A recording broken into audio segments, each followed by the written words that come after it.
Pastor Christie அவர்கள் இந்த பாடலை பாடுவார்கள். கர்த்தருடைய நாமத்தை நாம் உயர்த்துவோம், தேவ பிரசன்னத்தை உணருவோம். ஹல்லேலூயா.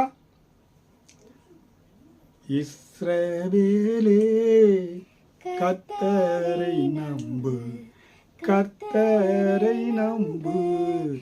இஸ்ரவேலே அவரும் துணையும் கேடகமானவர், அவரும் துணையும் கேடகமானவர். புழுதியிலிருந்து தூக்கிடுவார், குப்பையில்